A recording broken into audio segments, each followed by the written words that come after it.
My name is Sandy Oliver, and I am going to be your instructor for this section of English 002, Transition English, um, at Robeson Community College. And we're going to walk through what we would normally do in class on the first day, which is get through all the policies and all of that, and tell you a little bit about how the course works and what to do with the units. It's a little bit weird compared to other college classes because it is a self-paced class, which means you don't have weekly deadlines and things, but you have to set your own because you do have to work through the material in order to finish the class. It's not just a, oh, I signed up for this and then I get credit. No, there's work. It's English.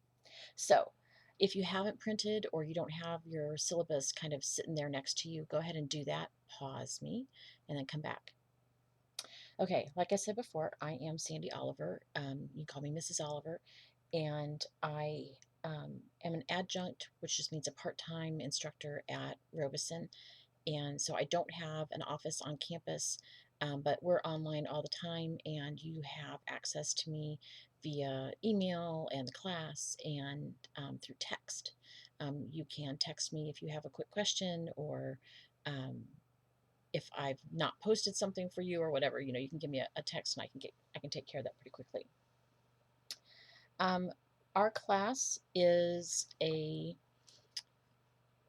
what some would term a developmental English class. And so you're going to start from the beginning and work on paragraphs and then work on multi-paragraphs and different kinds of responses and different kinds of writing so that when you pop into your regular college classes and they ask you to write something, you'll know what to do.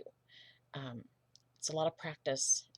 We go through 3 drafts for each paper, and I look at all 3. So sometimes you might have to wait on me for a minute, but it's not a big deal.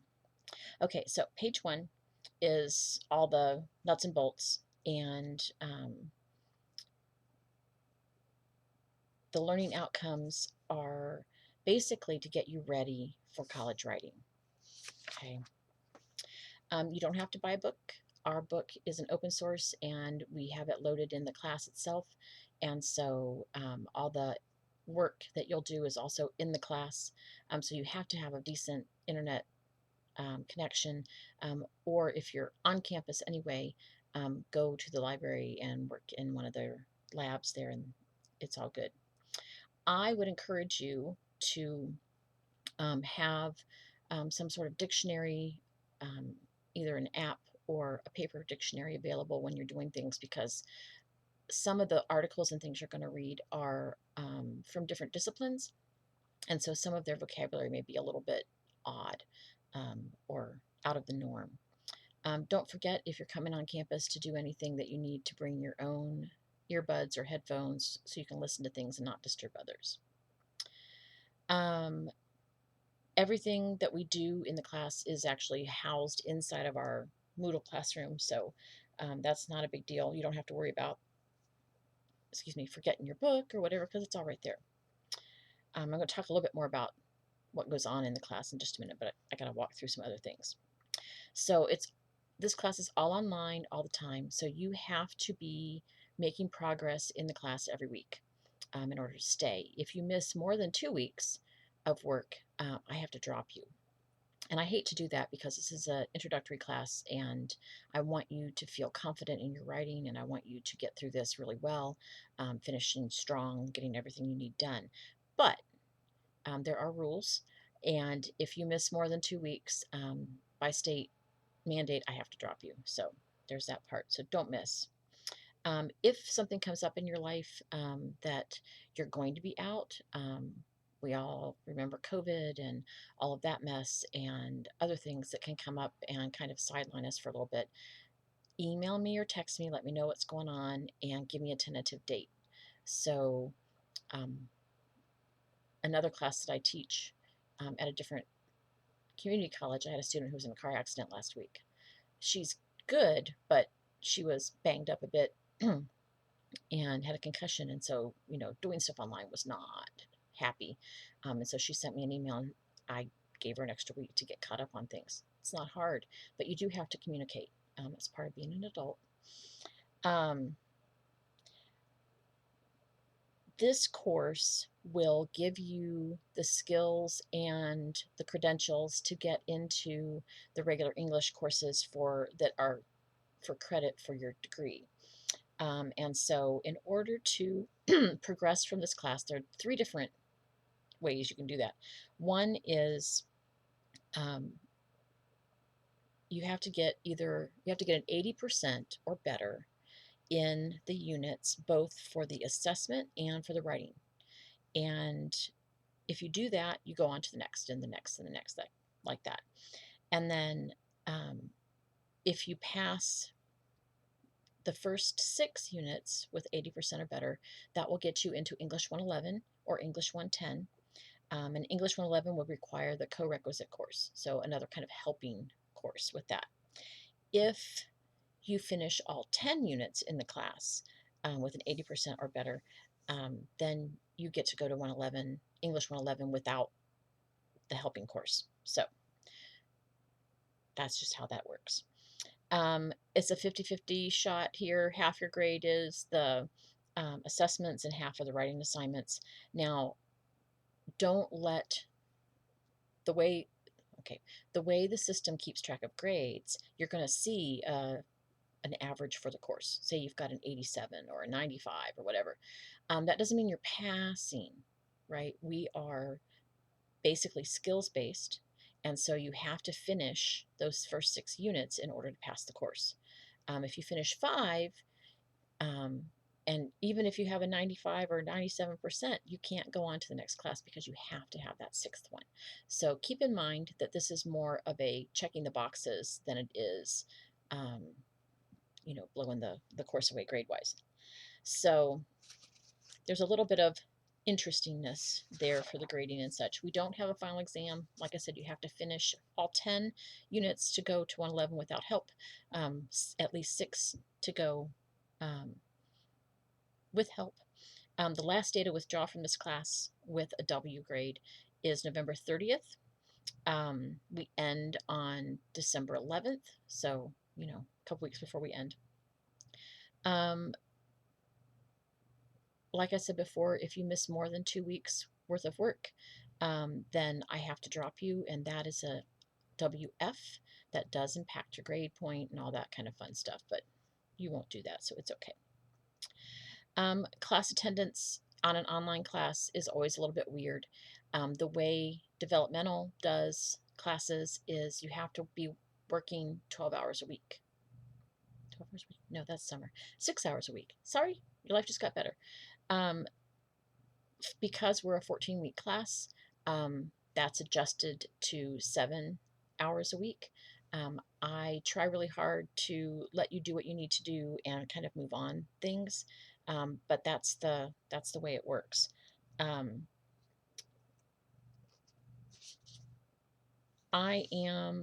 This is the instructor availability thing. I'm at the bottom of page 3.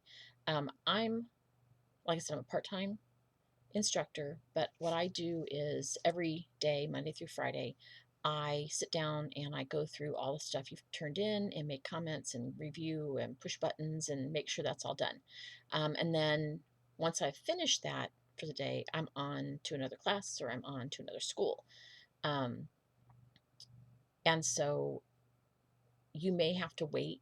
If you post something after that, you will have to wait until tomorrow for me to review and check and all of that. So keep in mind that even though you can do your work whenever you want, I am not online for you 24/7. That's just not possible.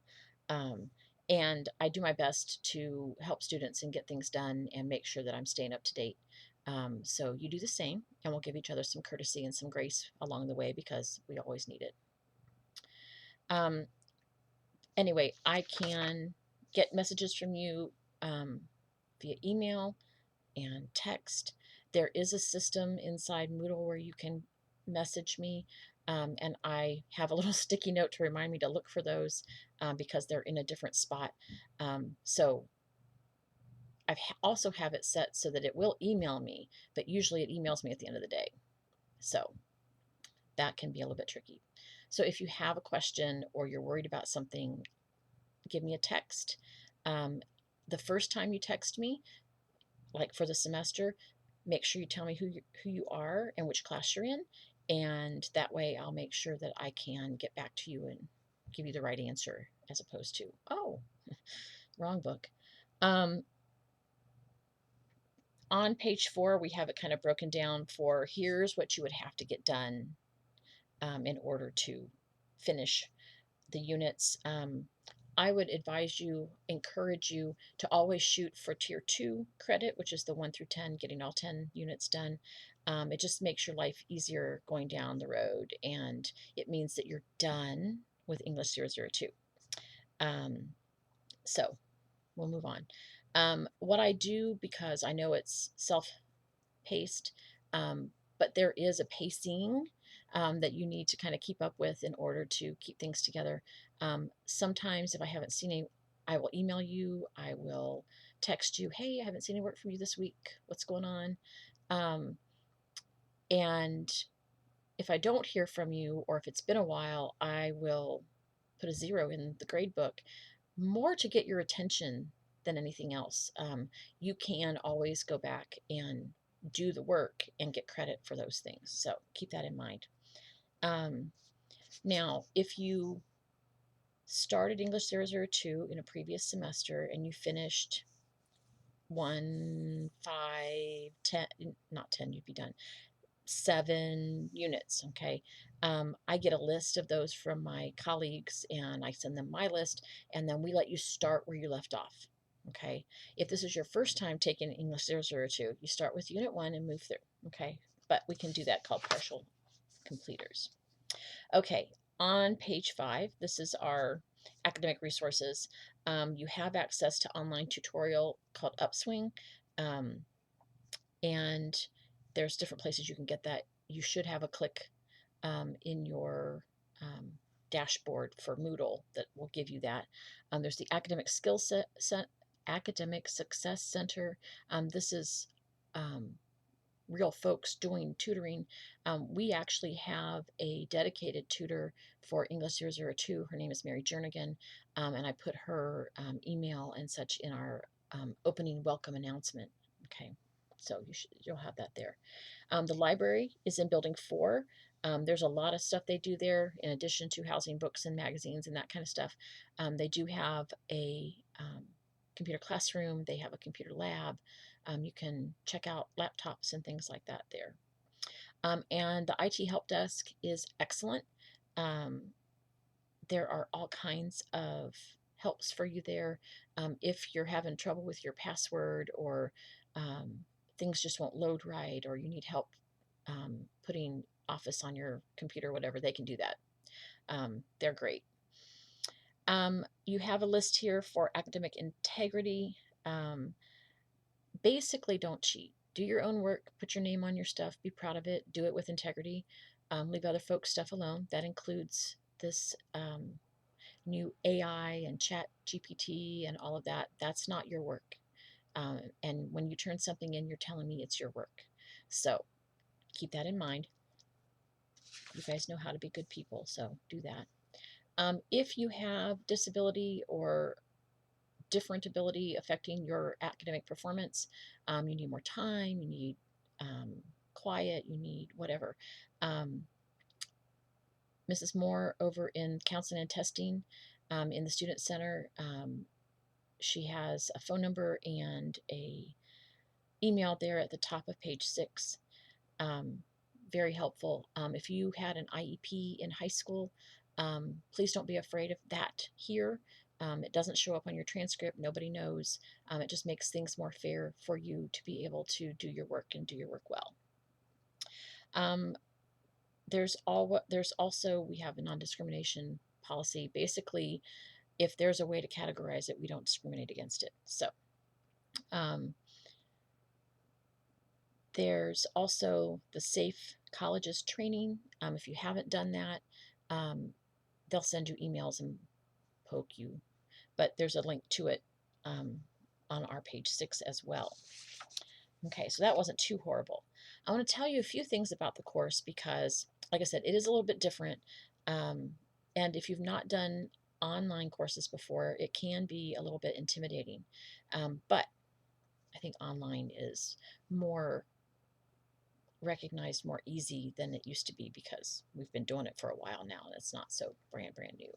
But the big deal here is um, you have to do the work in order. We start with Unit 1 and we go to Unit 10. Each unit has basically 4 parts. The first part is what we call the growth mindset activity. And it's just a little short thing. It might take you 15-20 minutes to get through. Sorry. Um, but it's just kind of a way to orient yourself for that particular unit. And you do that, and then you'll be able to see the rest of the unit pop up. And you have the second part is the foundations pieces. Please don't skimp on these. They are um, sometimes a little bit tedious because they're grammar and punctuation and how to write a paper this way and how to write a paper that way. But they are useful and they will come in on the assessment. Okay. And so do that and then do the work in NROC where it says you have to scroll down and it says click here to begin Unit 1 or whatever unit. And you click on that and it takes you to an outside source, and it will also only let you in to what you just tapped into. So Unit 1, it has the foundation stuff is there, and excuse me, then there's a series of pre-reading, pre-writing activities to help you get ready for whatever writing assignment is at the end. And if you do that work the way they ask you to do that work, you'll have pretty much your paper written before you get to the actual drafting process. And at that point, it's more of a, oh, take this, move this here, take this, move this here. And the first draft is answering some questions and putting some things down. And then I get to look at it and tell you, yes, here, do this here, that kind of stuff. And then it'll open up for you to do the second draft. And this is a real paragraphed draft of your paper or whatever the writing assignment is. The first one, and I just call them all papers, even though the first one is 2 paragraphs. The second one is 2 paragraphs. It's more to get you prompted into writing and kind of figuring out how to sound these things. What does it look like? How does it sound? And it all has to be done in, formal standard English. And so sometimes that can be a bit of a pause for you, but it's okay. We'll get there. The last part of the unit is the assessment. Do that while you're waiting for me to get to something else throughout that piece. Make sure you've looked at the foundation stuff and the writing prompts. And then the final draft is what you also get a grade on. The assessment and the final draft for each unit have to be at least 80%. So at least a B minus in order to progress to the next. And so you have at the end of the introduction to the class, there's a list. Here's your list. Here's what you do. And like I said, if you treat the NROC stuff, which is all the pre-writing, pre-reading, all that kind of fun stuff, with a little bit of, okay, I'm going to do this, I'm going to walk through this, I'm going to do this, then the paper won't be a problem at all, and we'll get through things, and you can finish all 10 in a semester. I will tell you that the first 5 units are fairly straightforward and kind of things you've probably done in school before.